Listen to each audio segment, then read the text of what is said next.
ప్రజల అస్తిత్వము, ఆత్మగౌరవం, పోరాటము, శ్రమైక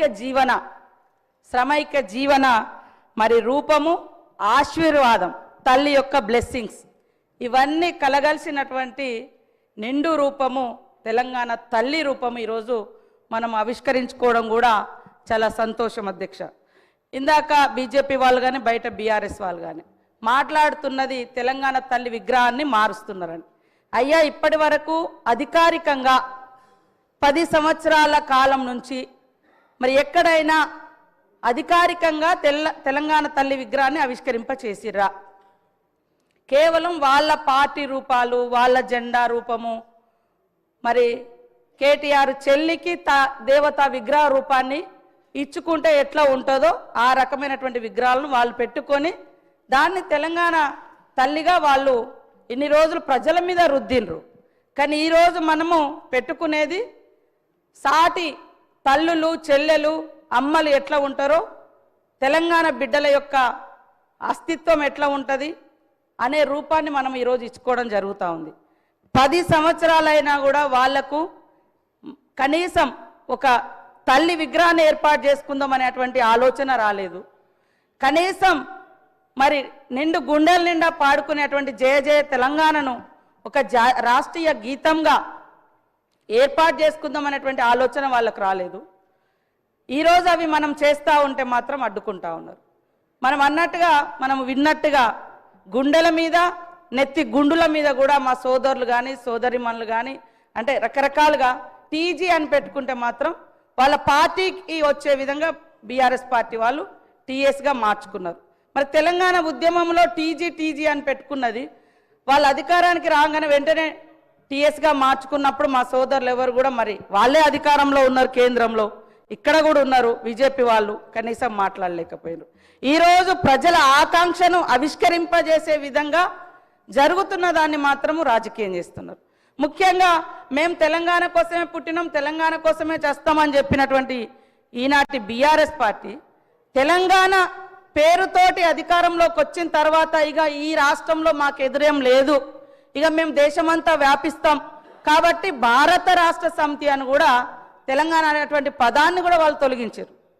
వాళ్ళు ఇవాళ మళ్ళీ తెలంగాణకు వ్యతిరేకం, తెలంగాణ అస్తిత్వానికి వ్యతిరేకం. అయ్యా, వేరే వాళ్ళు పాట రాస్తే మీరు రాష్ట్రీయ గీతంగా మనసు ఒప్పలేదు పెట్టడానికి. కనీసం ఒకరోజు కూడా స్కూళ్ళల్లో, బళ్ళల్లో, గుళ్ళల్లో ఎక్కడ కూడా ఆ యొక్క గీతాన్ని మీరు వినిపించడానికి, వినడానికి కూడా ఇష్టపడలేదు. ఈరోజు మా అందరికి గర్వంగా కూడా ఉంది. ఎక్కడ వెళ్ళినా కూడా ఫస్ట్ జయ జయ తెలంగాణ అని ఒక దళిత బిడ్డ రాసినటువంటి పాటను మేమందరం కూడా వింటుంటే నిజంగా మనసు పులకరిస్తూ ఉంది. అదేవిధంగా ఇక్కడ చూస్తున్నటువంటి ప్రతిరూపం తల్లి విగ్రహాన్ని కూడా చూస్తుంటే మమ్మల్ని మేము చూసుకున్నట్టుగా, మా అక్క చెల్లెలను చూసుకున్నట్టుగా, మా తల్లులను చూసినట్టుగా మాకు అనిపిస్తూ ఉంది.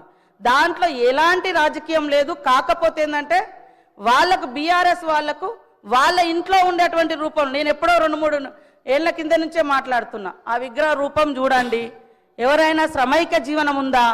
మీరు తెలంగాణ తల్లి విగ్రహం పెట్టండి, కానీ దేవత రూపం ఇచ్చి ఇవాళ కొంతమంది ధనము ధాన్యంతో ఉండొచ్చు, కానీ తెలంగాణ సమాజం అట్లా లేదు. ఇందాక మా సోదరుడు వీరేశం గారు అన్నట్టుగా తెలంగాణ బిడ్డలు మట్టి బిడ్డలే కానీ ఎట్టి బిడ్డలు కాదు, గట్టి బిడ్డలు. ఆ గట్టితనాన్ని, ఆ శ్రామిక తత్వాన్ని, పంటను, అదేవిధంగా కష్టాన్ని కూడా అందులో చూపించినటువంటి మరి ప్రతిరూపంగా మనం చూస్తూ ఉన్నాం. అదేవిధంగా మరి ఇందాక మా సోదరులు కూడా నా పేరు చెప్పడం జరిగింది. నేను ఇచ్చేది అధికారికంగా జిల్లా కలెక్టర్లకు ఎన్ఆర్జీఎస్ వాళ్ళకి ఇస్తున్నాం, లేదా ఏమైనా గతంలో ఎక్కువ ఇచ్చిన కాడ కొద్దిగా తక్కువ ఇచ్చి ఇస్తున్నాం. ఎందుకంటే ఆల్రెడీ ఎక్కువ డబ్బులు వాళ్ళకు పోయిన కాడ కాన్స్టిట్యున్సీకే ఇస్తున్నాం, కానీ వేరే రూపంలో లేదు. అదేవిధంగా ఇందాక మా వాళ్ళు మాట్లాడుతున్నారు, మా బీజేపీ సోదరులు, మరి సోనియా గాంధీ గారిని మోడీ గారు తెలంగాణ ఎట్లా ఇచ్చినావు, తల్లిని చంపి నువ్వు బిడ్డనిచ్చినావు అని నిండు సభలో అవమానించిరు. ఆ రోజు కనీసం ఎవరు మీరు అది కాదు అని తెలంగాణ నుంచి మరి బీజేపీ నాయకులు కానీ బీఆర్ఎస్ నాయకులు కానీ దానికి ఆ యొక్క విధానాలకు వ్యతిరేకంగా మాట్లాడలేకపోయారు. కాబట్టి మేము ఎక్కడున్నా మేము పోరాటంలోనే ఉన్నాం. పోరాటంలోనే ఉన్నాము. 1200 మందిని ఓకే 1200 మంది అని ఆ రోజు కేసీఆర్ అని ఆయన అధికారానికి వచ్చినాక మళ్ళీ 400 మంది కుదించారు. కనీసం మీరైనా ఇవ్వలేదు.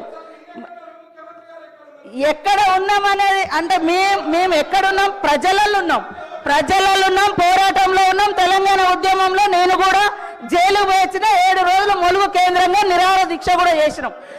నేను అనేది సరే అదే ఓకే, తెలంగాణ వచ్చిన తర్వాత కూడా తెలంగాణను కించపరిచే అవసరం అంటున్నా. ఓకే, మేము ఎక్కడున్నామని ఓకే, మేము ఎక్కడున్నామో ఈ రోజు అదే పార్టీతో మీరు అంటగా అవుతున్నారు కదా. మేము ఆ రోజున్న పార్టీతోటి ఈ రోజు మీరు అంటగా అవుతున్నారు కదా. ఆ పార్టీ మీద డిపెండ్ అయ్యే ఇలా కేంద్రంలో మీ ప్రభుత్వం నడుస్తుంది కదా అని నేను అంటున్నా. కాబట్టి నేను అనేది ఎస్, ఆ రోజైనా ఈ రోజైనా మా గొంతులు తెలంగాణ ప్రజల కోసం వినిపించినాం. నిండు సభలో సోనియమ్మను పట్టుకొని కాంగ్రెస్ను పట్టుకొని మీరు తల్లిని చంపి తెలంగాణ ఇచ్చారు, ఇది కరెక్ట్ కాదన్నప్పుడు ఇవాళ ఏం మాట్లాడుతున్నారు? ఈరోజు ఏం మాట్లాడుతున్నారు? అరే కాబట్టి అరే ఇవాళ రాజకీయాలలో వేరే రక కేంద్రంలో పార్లమెంట్ వేదికగా మాట్లాడితే మీరు ఎందుకు మాట్లాడలేదు? పార్లమెంట్ వేదికగా 10 ఏళ్లలో జాతీయ గీతం రాకుండా రాష్ట్రీయ గీతం రాకుండా మీరు ఎందుకు మాట్లాడలేదు? కాబట్టి అరే ఇవాళ తెలంగాణ ఇవ్వడాన్ని మీరు వ్యతిరేకించారే, తెలంగాణ ఇవ్వడాన్ని మీ మోడీ గారు వ్యతిరేకించారు. తెలంగాణ ఇవ్వడాన్ని మీ మోడీ గారు వ్యతిరేకించారు. కాబట్టి అధ్యక్ష కాంగ్రెస్ ప్రభుత్వం అధికారంలోకి వచ్చిన నాటి నుండి కాంగ్రెస్ ప్రభుత్వం అంటేనే మహిళల్ని గౌరవించే ప్రభుత్వం.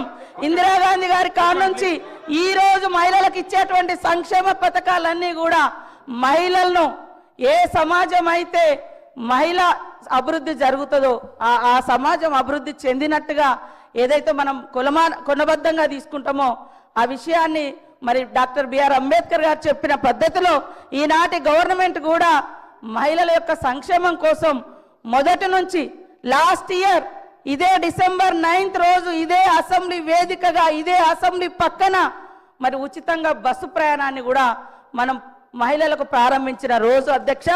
ఈ రోజు వరకు 4,000 కోట్ల రూపాయలను ఉచిత బస్సు ప్రయాణానికి మనం ఖర్చు పెట్టడం జరిగింది. ఈ సందర్భంగా 118 కోట్ల మహిళా ప్రయాణాలు జరిగింది. నష్టాలలో ఉన్నటువంటి బస్సును ఆర్టీసీని ఈరోజు లాభాల్లోకి తీసుకొచ్చే ప్రయత్నం చేస్తూ ఉన్నాం. అదేవిధంగా గతంలో కాంగ్రెస్ ఉన్నప్పుడు దేశంలో 450-500 గ్యాస్ ఉంటే బీజేపీ వచ్చిన తర్వాత 1200 పెంచింది.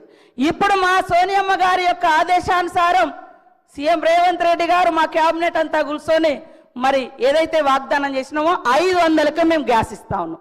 పేదింటి బిడ్డలకు కూడా గుడిసెలో వెలుగు నింపాలని ఉచితంగా 200 యూనిట్ల కరెంటు కూడా ఇస్తా ఉన్నాం. మీరు 10 ఏళ్లలో రైతులకు రుణమాఫీ చేయలేదు, తీసుకొస్తానన్నటువంటి బ్లాక్ మనీ తీసుకురాలేదు, 2 కోట్ల ఉద్యోగాలు ఇవ్వలేదు. ఇవన్నీ 11 ఏళ్ళైనా మీరు చేయలేదు. 1 ఇయర్లో చేయలేదు అనడం ఎంతవరకు? ఇదంతా మాట్లాడము ఎంతవరకు కరెక్ట్ సార్? కాబట్టి ఇది విగ్రహానికి సంబంధించినటువంటి సభ, విగ్రహావిష్కరణ ఈరోజు జరుగుతున్నటువంటి సమావేశము. సీఎం రేవంత్ రెడ్డి గారు ఇవాళ విగ్రహావిష్కరణకు సంబంధించినటువంటి ఇన్విటేషన్ స్టేట్మెంట్ ఇవ్వడం జరిగింది. దాని నుంచి డైవర్ట్ చేసి రాజకీయాలు మాట్లాడుతున్నారు. అందుకనే నేను మాట్లాడాల్సి వచ్చింది. కాబట్టి ఈరోజు మనం ప్రతిష్ఠింప చేసుకునేటువంటి తెలంగాణ తల్లి విగ్రహం ప్రతి ఇంట్లో ఒక ఆడపడుచు విగ్రహం లాగా మాకు కనిపిస్తుంది. కాబట్టి మీ ఇందాక నేను మండలికి పోయినా బీజేపీ సభ్యులు 100% సపోర్ట్ చేశారు. ఇక్కడ మాత్రం వీళ్ళు కావాలని రాజకీయం చేస్తున్నారు. బీఆర్ఎస్ వాయిస్ బీజేపీ వాయిస్ ఒకటే అనేది స్పష్టమవుతుంది. వాళ్ళు బయట చేస్తారు, మీరు లోపల చేస్తారు, అంతకంటే తేడా లేదు. కాబట్టి ఈ విగ్రహాన్ని తెలంగాణ అస్తిత్వ విగ్రహం ఇది. అందరూ సంతోషంగా ఈ సభలోకి రావాలి, విగ్రహావిష్కరణ సభలోకి రావాలని కోరుతా ఉన్నాను. రాకేష్ రెడ్డి గారు.